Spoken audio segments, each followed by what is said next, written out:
अस्सलाम वालेकुम लो जी, तुसीं देख रहे हो पंजाबी चैनल। तुहाडे सारेआं दा लाइक कमेंट ते चैनल नूं सबसक्राइब करन दा बहुत शुक्रिया। ते बाबा जी फरमांदे ने जिन्हां ने सबसक्राइब कर लिया उन्हां नूं ख्वाब दे विच नज़र आएगा डड्डू।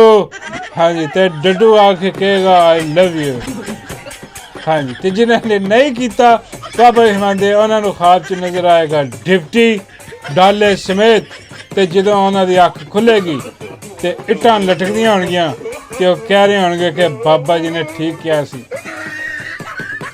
हाँ जी, ऐस करके जरा सब्सक्राइब खिंच के रखो। हाँ, नहीं तो इट्टा ना लटकवाया वैना किते। उर्स भी आ रहा उत्तों। लो जी, डॉक्टर शहबाज गिल साहब ने कल किया एक वीलॉग। तो वीलॉग दे विच एक औरत की गल दस रहे सन। एक वाकया होया लंडन दे विच। उस औरत ने जड़ियां ने ना वो मावां भैणां दियां गंदियां गलीज गालां कड्डियां उन्हें। हाँ, औरत ने। हाँ, ते वो दस रहे सी एदी स्टोरी। ते नाल ही उन्होंने जरा ना वो गाना दे नाम तो मैं याद आ गया। ओए गिल साहब की कर दिया यार, कोई अगे पिछे भी याद कर लिया करो। हाँ, जिद्दों किते गाना का जिक्र आंदा ना ते गिल साहब कहते ने वो मुंडा नहीं चढ़ा इस टाइम। आए ओए रब्बा, ओए किथे चले जाइए यार। कैसे वाली गल है यार। हाँ, गाना तो उन्होंने याद किया फिर, लेकिन खैर जो उन्होंने कहा ना कि वह मुंडा नहीं चढ़ा, उन्होंने मुंडा कहन ते मेरा 2 सिर खून वध गया। मैं क्या बल्ले गिल साहब, और मुंडा ही कह छड़िया जे। ओ बल्ले बल्ले बल्ले, मैं कल का डंड बैठ कर लाई जा रहा। बाबा ही कहते ने कि नस ते नस ना चढ़ा बैठी, इस उम्र च डंड बैठ कर लाई जा रहा। और मैं क्या मुंडा कहता गिल साहब ने, होर की करिए। हाँ जी, आ देख लो गिल साहब ने की गल की। ਸੁਣਾ ਵੀ ਦਿੰਦੇ ਨਾਲ ਇਹ ਜਿਹੜੇ ਮੇਰੀ ਟੀਮ ਵਾਲੇ ਨੇ ਆਉਂਦੇ ਨੇ ਕਿ ਨਹੀਂ ਸਾਰੇ ਇਹੋ ਜਿਹੀ ਗੱਲ ਸੁਣਾ ਵੀ ਦਿਆ ਕਰੋ, ਲੇਕਿਨ ਇਹ ਬਾਜ਼ ਨਹੀਂ ਆਉਂਦੇ। ਇਹਨਾਂ ਨੂੰ ਪਤਾ ਵੀ ਗਾਲਾਂ ਤਾਂ ਨਹੀਂ ਅਸੀਂ ਸੁਣਾ ਸਕਦੇ ਨਾ। ਅਸੀਂ ਅੱਗੇ ਹੀ ਉਹ ਜਿਹੜਾ ਮੁੰਡਾ ਐਸ ਅਹਿਮਦ ਹੈ ਉਹਨੂੰ ਅਸੀਂ ਆਨੇ ਆ ਵੀ ਯਾਰ ਥੋੜ੍ਹਾ ਜਿਹਾ ਕੰਮ ਚੰਗਾ ਕਰਦਾ। ਮੈਂ ਪਹਿਲਾਂ ਵੀ ਤੁਹਾਨੂੰ ਦੱਸਿਆ ਵੀ ਫਿਰਕੀ ਬੜੀ ਘਮਾਉਂਦਾ, ਗੱਲਾਂ ਬੜੀਆਂ ਸੁਸਰੀਆਂ ਕਰਦਾ ਜਿਸ ਵੇਲੇ ਵੀਲਾਗ ਕਰਦਾ ਪੰਜਾਬੀ 'ਚ। ਅਤੇ ਲੋਕੀ ਉਹਨੂੰ, ਮੈਂ ਤਾਂ ਹੈਰਾਨ ਹੈ ਵੀ ਬੜੇ ਮੈਂ ਪੜ੍ਹੇ ਲਿਖੇ ਡਾਕਟਰਾਂ ਨੂੰ ਦੂਸਰਿਆਂ ਨੂੰ ਜਾਣਨਾ ਹੈ, ਔਰ ਸਪੈਸ਼ਲੀ ਖਵਾਤੀਨ ਨੂੰ ਯਕੀਨ ਕਰੋ, ਸਪੈਸ਼ਲੀ ਖਵਾਤੀਨ ਮੈਡੀਕਲ ਡਾਕਟਰਸ ਔਰ ਦੂਸਰੇ ਅਮਰੀਕਾ ਦੇ ਵਿੱਚ ਵੀ ਮੈਂ ਮਿਲਦਾ। ਤੂੰ ਦੱਸਦੇ ਨੇ ਵੀ ਅਸੀਂ ਐਸ ਅਹਿਮਦ ਨੂੰ ਵੇਖਣੇ। ਅਤੇ ਬਹਰਹਾਲ ਮੈਂ ਕਿਉਂਕਿ ਇੱਕ ਪੋਲੀਟੀਕਲ ਪਾਰਟੀ ਨੂੰ ਰਿਪਰੈਜ਼ੈਂਟ ਕਰਦਾ, ਇਸ ਲਈ ਉਹ ਜਿਹੜਾ ਕਈ ਵਾਰੀ ਜਿਹੜੀ ਲਾਈਨ ਉਹ ਕ੍ਰਾਸ ਕਰਦੇ ਨੇ ਮੈਂ ਉਹਨੂੰ ਇੰਡੋਰਸ ਨਹੀਂ ਕਰਦਾ। ਲੇਕਿਨ ਅਗਰ ਉਹ ਅਤੇ ਉਹਨਾਂ ਦੇ ਨਾਜ਼ਰੀਨ ਖੁਸ਼ ਨੇ ਤਾਂ ਮੈਂ ਕੌਣ ਹੁੰਦਾ। ਉਹਨਾਂ ਪਿਛਲੇ ਦਿਨੋਂ ਮੈਂ ਜਿਹੜਾ ਕਮੈਂਟ ਕੀਤਾ ਉਹਦੇ 'ਤੇ ਆਪਣੇ ਇੱਕ ਵੀਲੌਗ ਦੇ ਵਿੱਚ ਉਹਨਾਂ ਲੋਕਾਂ ਕੋਲੋਂ ਓਪੀਨੀਅਨ ਵੀ ਲਿਆ ਵੀ ਗਿੱਲ ਸਾਹਿਬ ਨੇ ਕਿਹਾ ਕਿ ਗਾਲਮੰਦਾ ਜਿਹੜਾ ਨਾ ਕਰੋ, ਬਾਕੀ ਸਾਰਾ ਕੰਮ ਤੁਸੀਂ ਅੱਛਾ ਕਰ ਰਹੇ ਹੋ, ਗਾਲਮੰਦਾ ਨਾ ਕਰੋ। ਉਹਨਾਂ ਨੇ ਓਪੀਨੀਅਨ ਲਿਆ ਲੋਕਾਂ ਦੇ ਕੋਲੋਂ ਕਿ ਮੈਨੂੰ ਕਰਨਾ ਚਾਹੀਦਾ ਕਿ ਨਹੀਂ। ਅਤੇ ਉਹ ਮੈਂ ਕਿਉਂਕਿ ਸੋਸ਼ਲ ਮੀਡੀਆ 'ਤੇ ਉਹਨਾਂ ਨੇ ਓਪੀਨੀਅਨ ਲਿਆ ਤਾਂ ਮੈਂ ਵੀ ਵੇਖਿਆ ਥੱਲੇ ਸਾਰੀ ਆਵਾਮ ਨੇ ਕਿਹਾ ਕਿ ਜੀ ਤੁਸੀਂ ਘੱਟ ਕਰ ਦਿਓ, ਹੋਰ ਕਰੋ। ਇਹ ਗਿੱਲ ਸਾਹਿਬ ਨੇ ਤੁਹਾਨੂੰ ਇੰਝ ਨਹੀਂ ਕਿਹਾ, ਗਿੱਲ ਸਾਹਿਬ ਨੇ ਬਸ ਤੁਹਾਨੂੰ ਆਖਿਆ ਅਤੇ ਤੁਸੀਂ ਗਿੱਲ ਸਾਹਿਬ ਦੀ ਗੱਲ ਇਗਨੋਰ ਕਰੋ ਅਤੇ ਤੁਸੀਂ ਆਪਣਾ ਕੰਮ ਜਾਰੀ ਰੱਖੋ। ਕਿਉਂਕਿ ਆਵਾਮ ਮੇਰਾ ਖਿਆਲ ਤੰਗ ਹੀ ਇੰਨੀ ਕੁ ਹੈ। ਆਵਾਮ ਜਿਹੜੀ ਅੱਗੇ ਆਵਾਮ ਇਹ ਆਉਂਦੀ ਹੁੰਦੀ ਸੀ ਵੀ ਬਈ ਗਾਲਮੰਦਾ ਨਾ ਕਰੋ, ਸਖਤ ਗੱਲ ਨਾ ਕਰੋ, ਨਰਮ ਗੱਲ ਕਰੋ। ਪਰ ਹੁਣ ਮੈਨੂੰ ਲੱਗਦਾ ਵੀ ਆਵਾਮ ਦੇ ਵੀ ਜਿਹੜੇ ਚਾਹ ਔਰ ਝਾਕਾ ਦੋਵੇਂ ਜਿਹੜੇ ਨੇ, ਚਾਹ ਖੁਸ਼ੀ, ਚਾਹ ਪਿਆਰ ਮੁਹੱਬਤ, ਉਹਨੂੰ ਚਾਹ ਆਉਂਦੇ ਨੇ। ਅਤੇ ਜਿਹੜਾ ਉਹਨਾਂ ਦਾ ਚਾਹ ਸੀ ਅਤੇ ਜਿਹੜਾ ਉਹਨਾਂ ਦਾ ਝਾਕਾ ਸੀ ਉਹ ਦੋਵੇਂ ਲੱਥ ਗਏ ਨੇ। ਅਤੇ ਆਵਾਮ ਨੂੰ ਵੀ ਹੁਣ ਕੋਈ, ਜਿਵੇਂ ਇਹਨਾਂ ਨੂੰ ਆਵਾਮ ਦੀ ਕੋਈ ਸ਼ਰਮ ਨਹੀਂ ਰਹੀ ਅਤੇ ਆਵਾਮ ਨੂੰ ਵੀ ਇਹਨਾਂ ਦੀ ਕੋਈ ਨਹੀਂ ਰਹੀ। ਅਤੇ ਉਹ ਮੈਂ ਜਿੰਨੇ ਕਮੈਂਟਸ ਵੇਖੇ ਉਹਦੇ 'ਚ ਆਵਾਮ ਨੇ, ਉਹ ਸਾਰਿਆਂ ਨੇ ਐਸ ਅਹਿਮਦ ਨੂੰ ਕਿਹਾ ਕਿ ਜਨਾਬ ਤੁਸੀਂ ਤੁੰਨ ਕੇ ਰੱਖੋ, ਤੁਸੀਂ ਥੋੜ੍ਹਾ ਕਰਦੇ ਜੇ, ਔਰ ਅਸੀਂ ਤੁਹਾਨੂੰ ਵੇਖਦੇ ਹੀ ਇਸ ਲਈ ਵੀ ਤੁਸੀਂ ਇਹਨਾਂ ਦੀ ਤਰਪਾਈ ਕਰਦੇ ਜੇ। ਅਤੇ ਇਸ ਲਈ ਐਸ ਅਹਿਮਦ ਸਾਹਿਬ ਤੁਸੀਂ ਜਾਣੋ ਅਤੇ ਤੁਹਾਡੀ ਆਵਾਮ ਜਾਣੇ। ਮੈਂ ਤਾਂ ਜਿਹੜਾ ਮੇਰਾ ਓਪੀਨੀਅਨ ਹੈ, ਮੈਂ ਇੱਕ ਪੋਲੀਟੀਕਲ ਪਾਰਟੀ ਨੂੰ ਰਿਪਰੈਜ਼ੈਂਟ ਕਰਦਾ, ਮੈਂ ਤਾਂ ਤੁਹਾਨੂੰ ਇਹ ਨਹੀਂ ਕਹਿ ਸਕਦਾ ਨਾ। ਅਤੇ ਤੁਸੀਂ ਜਾਣੋ ਅਤੇ ਤੁਹਾਡਾ ਕੈਲੰਡਰ ਜਾਣੇ, ਜਿਵੇਂ ਤੁਸੀਂ ਬੱਸ ਚਲਾਉਣੀ ਹੋਵੇ ਚਲਾਓ ਜੀ। ਅਤੇ ਬਹਰਹਾਲ ਇਹ ਮੈਂ ਜ਼ਰੂਰ ਕਹਾਂਗਾ ਵੀ ਤੁਹਾਡੇ 'ਚ ਮਜ਼ਾ ਹੈਗਾ, ਤੁਸੀਂ ਪੰਜਾਬੀ ਵੀ ਸੁਥਰੀ ਬੋਲਦੇ ਹੋ ਔਰ ਕੰਮ ਵੀ ਤੁਸੀਂ, ਬਾਕੀ ਹੈ ਗਾਲਮੰਦ ਤੋਂ ਇਲਾਵਾ ਜਿਹੜਾ ਤੁਹਾਡਾ ਕੰਮ ਹੈ ਬੜਾ ਆਲਾ ਹੁੰਦਾ। जी हाँ नाज़रीन, डॉक्टर शहबाज गिल साहब ने ਤੁਹਾਡੀ आवाज़ सुन ली है। हाँ जी, और ਜਿਹੜਾ मैं पोल करवाया सी ਉਹਦੇ 'ਤੇ ਤੁਸੀਂ ਰੱਜ ਕੇ ਜਿਹੜੇ ਕਮੈਂਟ ਕੀਤੇ ਨੇ, ਮੈਂ 3,500 ਕਮੈਂਟ ਹੈ ਉਹਦੇ 'ਤੇ। ਹਾਂ, ਅਤੇ ਟਿਕਟੋਕ 'ਤੇ ਵੀ ਇੰਨਾ ਕੀ ਹੈ, ਫੇਸਬੁੱਕ 'ਤੇ ਵੀ ਇੰਨਾ ਹੀ ਹੈ। ਹਾਂ, ਅਤੇ ਟਵਿੱਟਰ 'ਤੇ ਵੀ ਹੈ ਵੇ। ਹਾਂ, ਹਰ ਜਗ੍ਹਾ 'ਤੇ ਜਿਹੜਾ ਨਾ ਉਹ ਤੁਸੀਂ ਫੈਸਲਾ ਕਰਤਾ। ਉਹ ਫੈਸਲਾ ਜਿਹੜਾ ਤੁਹਾਡਾ ਉਹ ਗਿੱਲ ਸਾਹਿਬ ਨੇ ਵੀ ਪੜ੍ਹ ਲਿਆ ਕਿ ਲਓ ਜੀ ਇਹ ਤੇ ਕੌਮ ਕਿਸੇ ਹੋਰ ਪਾਸੇ ਟੁਰੀ ਹੈ। ਹਾਂ, ਉਹ ਤਾਂ ਕਹਿਣ ਨੇ ਕੰਮ ਜ਼ਰਾ ਹੋਰ ਖਿੱਚ ਕੇ ਰੱਖੋ। ਅਤੇ ਉਹ ਗਿੱਲ ਸਾਹਿਬ ਨੇ ਫਿਰ ਦੱਸਿਆ ਜੀ ਹਾਂ ਕਿ ਭਾਜੀ ਤੁਹਾਡੀ ਆਵਾਮ ਹੈ, ਤੁਸੀਂ ਜਾਣੋ ਤੁਹਾਡਾ ਕੰਮ ਜਾਣੇ।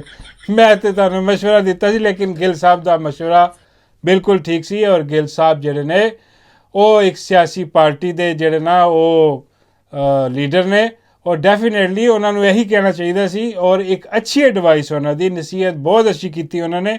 ਔਰ ਮੈਨੂੰ ਯਕੀਨ ਹੈ ਕਿ ਮੁਰਸ਼ਿਦ ਇਮਰਾਨ ਅਹਿਮਦ ਖਾਨ ਨਿਆਜ਼ੀ ਵੀ ਅਗਰ ਮੈਨੂੰ ਨਸੀਹਤ ਕਰਦੇ ਨਾ ਤਾਂ ਬਿਲਕੁਲ ਇਹੀ ਗੱਲ ਕਹਿੰਦੇ ਜੋ ਕਿ ਡਾਕਟਰ ਸ਼ਹਿਬਾਜ਼ ਗਿੱਲ ਸਾਹਿਬ ਨੇ ਕਹੀ ਸੀ ਕਿ ਯਾਰ ਹੱਥ ਹੌਲਾ ਰੱਖੋ, ਇਹ ਗਾਲਾਂ ਮੰਦੇ ਤੋਂ ਜ਼ਰਾ ਪਰਹੇਜ਼ ਕਰੋ। ਇਹ ਬਹੁਤ ਅੱਛੀ ਗੱਲ ਸੀ ਉਹਨਾਂ ਦੀ, ਤੇ ਉਹਨਾਂ ਦਾ ਬਹੁਤ ਸ਼ੁਕਰੀਆ। ਹਾਂ ਲੇਕਿਨ ਬਸ ਕੌਮ ਨਹੀਂ ਮੰਨਣ ਡਈ। ਹਾਂ ਮੈਂ ਤੇ ਤਿਆਰ ਹਾਂ ਬਿਲਕੁਲ ਜਿਹੜਾ ਨਾ ਕਿ ਬਾ ਹੱਥ ਜ਼ਰਾ ਹੌਲਾ ਕਰ ਦਈਏ, ਲੇਕਿਨ ਫਿਰ ਵੀ ਇਨਸ਼ਾਅੱਲਾ ਅਲਫਾਜ਼ ਦੇ ਜਿਹੜੇ ਚੁਣਾਵ ਹੋਏ ਉਹਦੇ 'ਚ ਇਹਤਿਆਤ ਕਰਕੇ ਇਹਨਾਂ ਦਗੜ ਦਲਿਆਂ ਦੀ ਭੂਆ ਟੰਕ ਰੱਖਾਂਗੇ। ਹਾਂ ਮਤਲਬ ਦਗੜ ਦਲਿਆਂ ਦੀ ਚਲੋ ਆਮ ਜਿਹਾ ਲਫ਼ਜ਼ ਹੈ। ਹਾਂ ਸਾਡੇ ਲਈ ਤੇ ਸਾਰੇ ਹੀ ਆਮ ਜਿਹੇ ਲਫ਼ਜ਼ ਨੇ। ਹਾਂ ਤੇ ਬਹੁਤ ਸ਼ੁਕਰੀਆ ਡਾਕਟਰ ਸ਼ਹਿਬਾਜ਼ ਗਿੱਲ ਸਾਹਿਬ ਦਾ। ਹਾਂਜੀ ਤੇ ਉਮੀਦ ਹੈ ਕਿ ਅੱਗੇ ਤੋਂ ਡਾਕਟਰ ਸ਼ਹਿਬਾਜ਼ ਗਿੱਲ ਸਾਹਿਬ ਕੋਈ ਅੱਛੀ ਸਟੋਰੀ ਕਰਨਗੇ, ਕੋਈ ਅੱਛੀ ਪਿਆਰੀ ਯਾਰ ਬਹੁਤ ਖੂਬਸੂਰਤ ਸਟੋਰੀ ਹੈ, ਉਹਦੇ 'ਤੇ ਯਾਦ ਕਰਨਗੇ ਕਿ ਯਾਰ ਉਹ ਮੁੰਡਾ ਐਸਾ ਅਹਿਮਦ ਵੀ ਹੈ। ਹਾਂ ਇਹ ਨਾ ਹੋਵੇ ਕਿ ਫਿਰ ਕਿਤੇ ਕੋਈ ਗਾਲਾਂ ਦਾ ਜ਼ਿਕਰ ਆਵੇ। ਹਾਂ ਖੈਰ ਉਹ ਮੁੰਡਾ ਯਾਦ ਆ ਗਿਆ ਯਾਰ। ਬੱਲੇ ਗਿੱਲ ਸਾਹਿਬ ਬਹੁਤ ਸ਼ੁਕਰੀਆ ਜਨਾਬ। ਲੋ ਜੀ ਖਬਰ ਜਿਹੜੀ ਹੈ ਨਾ ਉਹ ਹੁਣ ਸਭ ਤੋਂ ਪਹਿਲੇ ਤਾਂ ਮੈਂ ਤੁਹਾਨੂੰ ਦੇਣ ਲੱਗਾ ਵਾਂ ਕਿ ਪੰਜਾਬ ਦੇ ਵਿੱਚ ਜਿਹੜੀ ਮਾਈ ਹੈ ਆਪਣੀ, ਉਹੀ ਮਾਈ ਤੰਦੂਰ ਵਾਲੀ, ਮਾਈ ਜਰਨੈਲੀ ਟਿੱਕੀਆਂ ਵਾਲੀ ਤੇ ਮਾਈ ਕਤਰੀ ਕਬਾਬਾਂ ਵਾਲੀ। ਹਾਂ ਉਹ ਮਾਈ ਕਤਰੀ ਕਬਾਬਾਂ ਵਾਲੀ ਬੈਠੀ ਦੇਖੀ ਗਈ ਹੈ ਮੀਟਿੰਗ ਕਰਦੇ ਹੋਏ। ਉਹ ਜਿਹੜਾ ਪੰਜਾਬ ਦਾ ਨਹੀਂ ਉਹ IG, ਉਹ ਅਜੀਬੋ ਗਰੀਬ ਕਿਸਮ ਦਾ, ਉਹ ਵੀ 2 SIM ਵਾਲਾ ਮੋਬਾਈਲ ਹੈ। ਹਾਂ ਉਹ ਬੈਠਾ ਬਰੀਫਿੰਗ ਦੇ ਰਿਹਾ ਮਾਈ ਨੂੰ। ਹੁਣ ਇਹ ਕੀ ਚੱਕਰ ਹੈ ਦੇਖੋ, ਤੁਹਾਨੂੰ ਪਤਾ ਹੈ ਕਿ ਕੱਲ੍ਹ ਬਰੀਫਿੰਗ ਹੋਈ ਹੈ।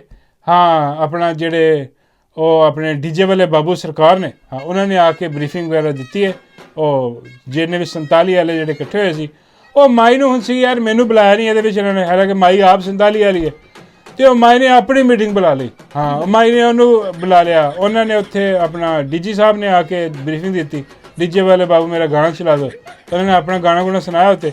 ਮਾਈ ਨੇ ਉੱਥੇ IG ਨੇ ਬੁਲਾ ਲਿਆ, ਰਹਿਣਾ ਕਰ ਲਿਆ। IG ਨੇ ਕਿਹਾ ਚੱਲ IG ਤੂੰ ਵੀ ਮੈਨੂੰ ਬਰੀਫਿੰਗ ਦੇ, ਜਿਵੇਂ DG ਨੇ ਦਿੱਤੀ। ਉਹ ਕਹਿਣ ਲੱਗਾ DG ਵਾਲੀ ਬਰੀਫਿੰਗ ਮੈਂ ਨਹੀਂ ਦੇ ਸਕਦਾ। ਹਾਂ ਉਹ ਮੈਨੂੰ ਆਪ ਉਹ ਬਰੀਫਿੰਗ ਦਿੰਦਾ। ਹਾਂ ਮੇਰਾ ਮਤਲਬ ਕਿ ਹੁਕਮ ਦਿੰਦਾ। ਅਤੇ ਉਹਨੇ ਦੱਸਿਆ ਖੈਰ ਕਿ ਹਾਲਾਤ ਜਿਹੜੇ ਨੇ ਉਹ ਬਹੁਤ ਨਾਜ਼ੁਕ ਨੇ।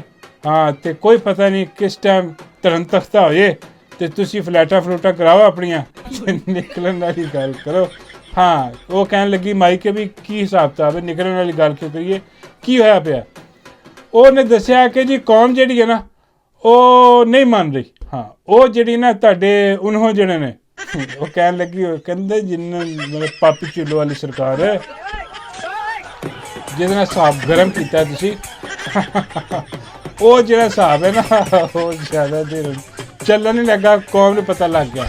ਹਾਂ ਕੌਮ ਨੂੰ ਸਮਝ ਆ ਗਈ ਹੈ ਕਿ ਬਈ ਇਹ ਜੋ ਬਰੀਫਿੰਗਾਂ ਤੁਹਾਨੂੰ ਪਿੰਡੀ ਤੋਂ ਮਿਲਦੀਆਂ ਨੇ ਨਾ, ਜੋ ਤੁਸੀਂ ਜਾ ਕੇ ਬਰੀਫਿੰਗ ਦਿੰਦੇ ਹੋ ਉੱਥੇ, ਹਾਂ ਉਹ ਜਿਹੜਾ ਨਾ ਉਹ ਕਿਸੇ ਖਾਤੇ ਦੇ ਵਿੱਚ ਨਹੀਂ ਗਈ। ਇਹ ਗੱਲ ਉਹ ਕਰ ਹੀ ਰਹੇ ਸਨ ਅਤੇ ਵਿੱਚੋਂ ਬਾਬਾ ਜੀ ਫਰਮਾਨ ਲੱਗੇ ਕਿ ਬਈ ਆਹ ਡੱਡੂ ਨੂੰ ਕੀ ਹੋਇਆ। ਮੈਂ ਬਾਬਾ ਜੀ ਡੱਡੂ ਨੂੰ ਕੀ ਹੋਇਆ। ਬਾਬਾ ਜੀ ਫਰਮਾਉਂਦੇ ਉਹ ਡੱਡੂ ਤੇ ਬਿਲਕੁਲ ਹੀ ਉਜੜਿਆ ਪਿਆ ਹੀ ਆ। ਮੈਂ ਬਾਬਾ ਜੀ ਕੀ ਮਤਲਬ। ਬਾਬਾ ਜੀ ਫਰਮਾਉਂਦੇ ਉਹ ਜਿਵੇਂ ਉਹ ਢਿੱਲਾ ਢਾਲਾ ਜਿਹਾ ਬੈਠਾ, ਲੱਗਦਾ ਕੋਈ ਡਿਲੀਵਰੀ ਦੇ ਕੇ ਆਇਆ। ਬਾਬਾ ਜੀ ਕਿਹੜੀ ਡਿਲੀਵਰੀ। ਬਾਬੇ ਕਹਿੰਦੇ ਕਿਤੇ ਪੀਜ਼ਾ ਡਿਲੀਵਰ ਕਰਕੇ ਆਇਆ ਹੋਣਾ। ਮੈਂ ਕਿਹਾ ਅੱਛਾ, ਮੈਂ ਕਿਹਾ ਪਤਾ ਨਹੀਂ ਦੂਜੀ। ਬਾਬਾ ਕਹਿੰਦਾ ਦੂਜੀਆਂ ਤੇ ਕਈ ਦੇ ਚੁੱਕਿਆ।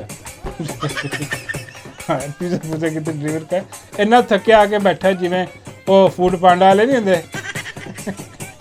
ਬਾਬਾ ਕਹਿੰਦੇ ਇਹਨੇ ਪਾਰਟ ਟਾਈਮ ਫੂਡ ਪਾਂਡਾ ਵਾਲਾ ਕੰਮ ਤੇ ਨਹੀਂ ਸ਼ੁਰੂ ਕਰ ਲਿਆ। ਮੈਂ ਬਾਬਾ ਜੀ ਉਹਨੂੰ ਕੀ ਲੋੜ ਹੈ ਫੂਡ ਪਾਂਡਾ। ਹਾਂ ਉਹ ਵਜ਼ੀਰ ਹੈ ਉੱਥੇ, ਮਿਨਿਸਟਰ ਲੱਗੀ ਹੈ। ਹਾਂ ਉਹ ਫੂਡ ਪਾਂਡਾ ਡਿਲੀਵਰੀਆਂ ਕਰਦੀ ਫਿਰ। ਬਾਬਾ ਕਹਿੰਦੇ ਨਹੀਂ ਇਹ ਖਾਸ ਕਿਸਮ ਦਾ ਪਾਂਡਾ। ਮੈਂ ਬਾਬਾ ਜੀ ਇਹ ਡੱਡੂ ਹੈ ਪਾਂਡਾ। ਬਾਬਾ ਕਹਿੰਦੇ ਅੱਜ ਇੱਥੇ ਪਾਂਡਾ ਹੀ ਲੱਗ ਰਿਹਾ ਡੱਡੂ। ਹਾਂ ਬਾਬਾ ਕਹਿੰਦੇ ਆ ਡਿਲੀਵਰੀਆਂ ਉੱਧਰ ਡਿਪਟੀ ਵਾਲੇ ਪਾਸੇ। ਹਾਂ ਉਹ ਦੇ ਦਰਾਦਰ ਡਿਲੀਵਰ ਪ੍ਰੋਗਰਾਮ ਉੱਥੇ ਹੋ ਰਿਹਾ ਹੈ। ਇਹ ਵਾਪਸ ਆਉਂਦੀ ਹੈ ਡਿਲੀਵਰੀ ਦੇ ਕੇ, ਉਹ ਫਿਰ ਕਾਲ ਕਰ ਦਿੰਦਾ ਹੈ। ਬਾਬਾ ਜੀ ਤੁਸੀਂ ਸੜੀ ਜਾਓ। ਹਾਂ ਬਾਬੇ ਕਹਿੰਦੇ ਯਾਰ ਮੈਨੂੰ ਵੀ ਨੰਬਰ ਲਿਆ ਕੇ ਦੇ ਉਹਦਾ। ਮੈਂ ਕਿਹਾ ਕਾਹਦਾ। ਬਾਬੇ ਕਹਿੰਦੇ ਮੈਂ ਵੀ ਕੋਈ ਆਰਡਰ ਕਰ ਦਿੰਦਾ ਸ਼ਾਇਦ। ਹਾਂ ਹੋ ਸਕਦਾ ਮੇਰੇ ਵਾਲੇ ਵੀ ਆਈਏ ਪਾਸੇ ਡਿਲੀਵਰੀ ਦੇ। ਮੈਂ ਕਹਿੰਦੀ ਬਾਬਾ ਜੀ ਤੁਹਾਡੀ ਕਿਸਮਤ ਇੰਨੀ ਚੰਗੀ ਨਹੀਂ ਗਈ। ਉਹ ਜਨਾਬ ਤੀਜੀ ਖਬਰ ਜਿਹੜੀ ਆ ਵੀ ਲੈ ਲਓ ਤੁਸੀਂ। ਉਹ ਨਹੀਂ ਜਿਹੜਾ ਵੱਡੇ ਮੂੰਹ ਵਾਲਾ ਅਤੇ ਵੱਡੇ ਢਿੱਡ ਵਾਲੀ ਸਰਕਾਰ ਜਿਹੜੀ ਹੈ, ਉਹ ਦਰਿਆਈ ਘੋੜਾ, ਉਹ ਮੀਆਂ ਸਾਹਿਬ ਦਾ ਦਰਿਆਈ ਘੋੜਾ ਜਿਹੜਾ, ਉਹ ਸੁਹੇਲ ਵੜੈਚ। ਹਾਂ ਸੁਹੇਲ ਵੜੈਚ ਕਹਿ ਰਿਹਾ ਕਿ ਜੀ ਆਹ ਲਿਫਾਫਾ ਜਦੋਂ ਕਹਿੰਦੇ ਆ ਨਾ, ਹਾਂ ਅਤੇ ਬੜਾ ਅਫਸੋਸ ਹੁੰਦਾ ਅਸੀਂ ਬੜੀ ਸਟਰਗਲ ਕਰਕੇ ਇੱਥੇ ਆਏ ਹਾਂ। ਬੰਦਾ ਨੂੰ ਲਾ ਛਿੱਤਰ ਲਵੇ, ਯਕੀਨ ਕਰੋ, ਅਤੇ ਬੰਦਾ ਧੋ ਕੇ ਰੱਖ ਦੇਵੇ ਛਿੱਤਰਾਂ ਨਾਲ ਹੀ। ਸਾਬਣ ਵੀ ਨਾ ਲਾਵੇ, ਛਿੱਤਰੋ ਛਿੱਤਰੀ ਕਰਕੇ ਰੱਖ ਦੇਵੇ ਕਿ ਤੈਨੂੰ ਲਵੇ ਮੌਲਾ। ਉਹ ਤੂੰ ਕਦੀ ਸਟਰਗਲ ਕੀਤੀ ਹੈ ਉੱਥੇ? ਹਾਂ, ਕਦੀ ਉਹ ਮੁਫਤ ਦੇ ਖਾਣੇ ਖਾ ਕੇ ਕਦੀ ਉੱਧਰ ਵੜ ਜਾਂਦਾ ਘਰ ਕਿਸੇ ਦੇ, ਕਦੀ ਕਿਸੇ ਦੇ ਘਰ ਮੁਫਤ ਖਾ ਕੇ ਢਿੱਡ ਹਰਾਮ ਪਾ ਕੇ ਐਡਾ ਵੱਡਾ ਕਰ ਲਿਆ। ਬਾਬਾ ਜੀ ਫਰਮਾਉਂਦੇ ਯਾਰ ਇਹਦੇ ਢਿੱਡ ਦੇ ਵਿੱਚ ਜਿਹੜੇ ਨੇ ਨਾ ਉਹ ਕੋਈ ਖਾਸ ਚੀਜ਼ਾਂ ਨੇ ਜਿਹਦੀ ਵਜ੍ਹਾ ਤੋਂ ਇਹਨੂੰ ਭੁੱਖ ਜ਼ਿਆਦਾ ਲੱਗਦੀ ਹੈ। ਮੈਂ ਕਿਹਾ ਬਾਬਾ ਜੀ ਕੀ? ਬਾਬਾ ਜੀ ਫਰਮਾਉਂਦੇ ਸੂਅਰ ਦੇ ਬੱਚੇ ਯਾਰ ਬਾਬਾ ਜੀ ਬਿੱਲੀ ਦੇ ਬੱਚੇ ਮੈਂ ਐਕਸਪੈਕਟ ਕਰ ਰਿਹਾ ਸੀ ਤੁਹਾਡੇ ਕੋਲ, ਤੁਸੀਂ ਵੀ ਸੂਅਰ। ਬਾਬਾ ਜੀ ਕਹਿੰਦੇ ਹਰਾਮ ਖਾਧਾ ਤੇ ਫਿਰ ਹਰਾਮ ਹੀ ਅੰਦਰ ਬਣਨਾ। ਹਾਂ, ਸੂਅਰ ਦੇ ਬੱਚੇ ਦੇ ਢਿੱਡ 'ਚ ਇਹਦੀ ਤਕਲੀਫ ਹੁੰਦੀ ਰਹਿੰਦੀ ਹੈ ਤੇ ਉਹ ਤੰਗ ਕਰਦੇ ਨੇ ਅੰਦਰ, ਤੇ ਫਿਰ ਇਹ ਖਾਂਦਾ ਕਦੀ ਉਹਦੇ ਕੋਲ ਜਾ ਕੇ ਖਾਂਦਾ ਕਦੀ ਉਹਦੇ ਕੋਲ। ਬਾਬਾ ਜੀ ਕਹਿੰਦੇ ਵੈਸੇ ਇਹ ਲਿਫਾਫਾ ਹੈ ਨਹੀਂ। ਮੈਂ ਕਿਹਾ ਬਾਬਾ ਜੀ ਫਿਰ ਕੀ ਹੈ? ਬਾਬਾ ਜੀ ਕਹਿੰਦੇ ਇਹ ਥੈਲਾ ਹੋ ਗਿਆ।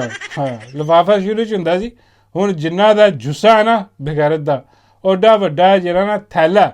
ਔਰ ਇਹਨੂੰ ਪਤਾ ਹੈ ਜੋ ਅਸੀਂ ਗੱਲ ਕਰਦੇ ਹਾਂ ਨਾ ਤੇ ਇਹ ਤੱਕ ਪਹੁੰਚਦੀ ਹੈ। ਹਾਂ, ਕਿ ਮੇਰੀ ਛਿਤਰੋਲ ਵੀ ਹੋ ਰਹੀ ਹੈ ਔਰ ਮੇਰੀ ਲਤਰੋਲ ਵੀ ਹੋ ਰਹੀ, ਜੋ ਅਸੀਂ ਕਹਿੰਦੇ ਹਾਂ ਨਾ। ਉਹਦੇ ਬਾਅਦ ਜਾਂਦੇ ਇੱਕ ਹੋਰ ਚਵਲ ਸੁਣ ਲਓ ਤੁਸੀਂ, ਜਿਹੜੀ ਕਿ ਉਹਨੇ ਤੁਹਾਡੇ ਫੇਵਰੇਟ ਜਿਹੜਾ ਅੱਜ ਕੱਲ੍ਹ ਤੁਹਾਡਾ ਪਸੰਦੀਦਾ, ਤੁਹਾਡਾ ਆਪਣਾ ਹਰ ਦੂਜੇ ਦਿਨ ਨੂੰ ਨਵੀਂ ਚਵਲ ਮਾਰਦਾ ਬੰਦਾ। ਸਮਝ ਗਏ ਹੁਣ ਮੈਂ ਗੱਲ ਕਰ ਰਿਹਾ ਵਾਂ ਆਪਣਾ ਜੇਦਾ ਜੀ ਸਰਕਾਰ। ਹਾਂ, ਜੇਦਾ ਚੰਗੜ ਦੀ, ਜੇਦਾ ਚੰਗੜ ਜਿਹੜਾ ਨਾ ਜਨਾਬ, ਉਹ ਹੁਣ ਆ ਕੇ ਨਿਕਲ ਕੇ ਤੇ ਉਹਨੇ ਹੁਣ ਨਵੀਂ ਚਵਲ ਇਹ ਮਾਰੀ ਹੈ ਕਿ ਲੋ ਜੀ ਹੋ ਸਕਦਾ ਹੈ ਕਿ ਸਾਡਾ 4G ਜਿਹੜਾ ਨਾ ਉਹ ਹੈਕ ਕਰ ਲਿਆ ਜਾਏ, ਹੈਕ ਕਰਕੇ ਉਹਨੂੰ 3G ਕਰ ਦਿੱਤਾ ਜਾਏ, 3G ਕਰਕੇ ਉਹਨੂੰ ਬੰਦ ਕਰ ਦਿੱਤਾ ਜਾਏ। ਹਾਂ, ਤੇ ਉਹਦੇ ਬਾਅਦ ਫਿਰ ਪਾਕਿਸਤਾਨ ਵਿੱਚ ਜਿਹੜਾ ਨਾ ਉਹ ਨਵਾਂ ਇੰਟਰਨੈਟ ਬਣਾਉਣ ਲੱਗੇ। ਬਹੁਤ ਟਾਈਮ ਲੱਗ ਇਹਦੇ ਦੇ ਚ ਦਵਾਈ ਫਸੀ ਹੈ, ਯਕੀਨ ਕਰੋ। ਕੁਸ਼ਤਾ ਫਸਿਆ ਇਹਦੇ ਦਿਮਾਗ ਦੇ ਵਿੱਚ। ਇਹਨੇ ਜਿਹੜਾ ਕੁਸ਼ਤਾ ਖਾਧਾ ਸੀ ਨਾ ਉਹ ਫਸ ਗਿਆ ਕਿਤੇ, ਅੰਦਰ ਹੀ ਫਸ ਗਿਆ ਕਿਤੇ। ਬਾਬਾ ਜੀ ਕਹਿੰਦੇ ਇਹਦੇ ਦਿਮਾਗ 'ਚ ਨਹੀਂ ਫਸਿਆ ਆਇਆ ਹੁਣ। ਮੈਂ ਕਿਹਾ ਬਾਬਾ ਜੀ ਫੇਰ? ਬਾਬਾ ਜੀ ਕਹਿੰਦੇ ਉਹ ਕੁਸ਼ਤਾ ਇਹਦੀ ਢੂਈ 'ਚ ਫਸਿਆ। ਉੱਥੇ ਬਣ ਰਹੀਆਂ ਨੇ ਗੈਸਾਂ, ਉਹ ਗੈਸਾਂ ਜਿਹੜੀਆਂ ਨੇ ਨਾ ਬਾਹਰ ਜਾ ਨਹੀਂ ਸਕਦੀਆਂ, ਕਬਜ਼ ਹੋਈ ਹੈ ਜਿਹਦੇ ਨਾਲ ਉਹ ਦਿਮਾਗ ਨੂੰ ਚੜ੍ਹ ਗਈਆਂ ਨੇ। ਹਾਂ, ਉਹ ਗੈਸਾਂ ਦਿਮਾਗ ਨੂੰ ਚੜ੍ਹਦੀਆਂ ਤੇ ਇੱਦਾਂ ਦੀਆਂ ਗੱਲਾਂ ਕਰਦਾ ਚਵਲ ਆ ਗਈ। ਇਹਨੂੰ ਕੋਈ ਜਾ ਕੇ ਸਮਝਾਏ, ਨਾਲੇ ਇਹਨੂੰ ਜਾ ਕੇ ਪੁੱਛੇ ਕਿ ਜਿੱਦੇ हाँ वो जा बाबा जी को वो खोल देंगे तेरी कब्ज। मैं कहा बाबा जी तुसी किवें खोलोगे, कोई दवाई होनी है, दवाइयां तो जिद्दां आप बड़ी बना लेंदा, वो अपनी कब्ज नहीं खोल सकिया। हाँ तुसी किद्दां खोलोगे? बाबा जी कहते मैं खोल दूंगा। बाबा जी कहते मेरे को बहुत हथियार ने। हाँ आगे कब्ज खोल के रख दूंगा, हाँ गैसा गुस्सा सारियां कट दूंगा, आज ठीक कर दूंगा, जिद्दां बिल्कुल सैट हो जाएगा। हुण जिद्दां नूं जिहड़ा ना वो पैगाम भेजिया वैसे मैं कि भी बाबा जी को चला जा, हाँ तो वो खोल देंगे। तो वो कह लगा मेरी तो अगे खुली पई ढोलकी। हाँ मैं बाबा जी को वो कहने लगा बाबा जी को कहो कि बजा दो ढोलकी, बजा दो, बजाना शायद कोई फाका हो जाए। और मैं बाबा जी ने भेजा। बाबा जी कहते भी अपॉइंटमेंट बहुत है, हाँ पहले तो बजानी मैं डट्टू दी ढोलकी तेरे दी बजाऊंगा। लगी समझ।